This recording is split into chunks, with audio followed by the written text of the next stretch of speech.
Редовно годишно собрание одржаат членовите на Сдруженијето на телесни инвалиди мобилност Кочани, на кое досегашниот претседател Горан Војновски е реизбран да го води Кочанското здружение повторно во наредните 4 години, од 2019 до 2023 година.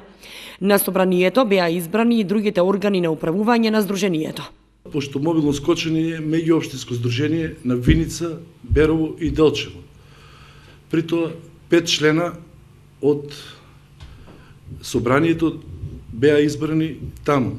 Од Виница 4 и 1 од Делчево. А останатите членови беа избрани по групи на инвалидност овде во овие простори на 27.11 со почеток во 11 часот.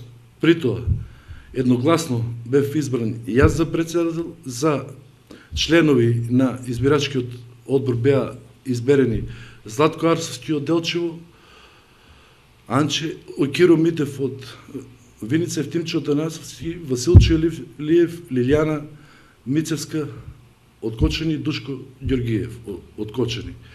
При тоа морам да кажам дека во ова собрание учествуваат најквалитетните членови во Сдруженијето. Исто така се запазени сите групи на инвалидност и нивната бројност во самото собрание.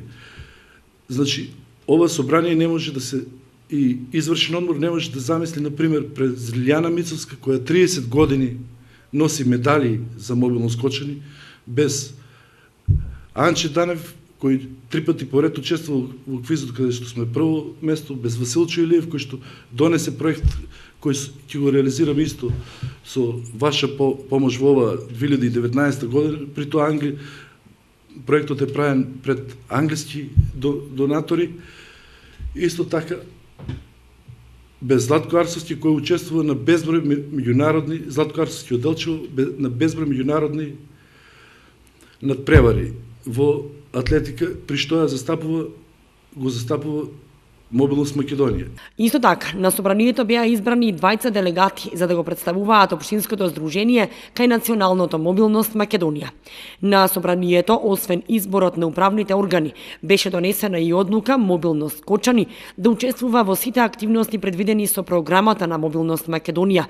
Тоа се организирање на тематски работилници, учество на државните спортски атлетски игри во Струга и Охрид, поетски средби, квиз надпревари, шаховски надпревари, како и тортијадата, на која што се редовни победници. Целта е, додаде Војновски, Кочанското здружение и во наредните години да си го задржи епитетот најуспешно во државата. Војновски меѓу другото истакна дека за датумот на одржување на собранието навремено биле запознаени сите членови на здружението и истиот бил објавен на Facebook страната на здружението и во просториите на самото здружение, така што неосновани се одредени искази дека некои лица не биле запознаени за точниот датум на одржување на собранието.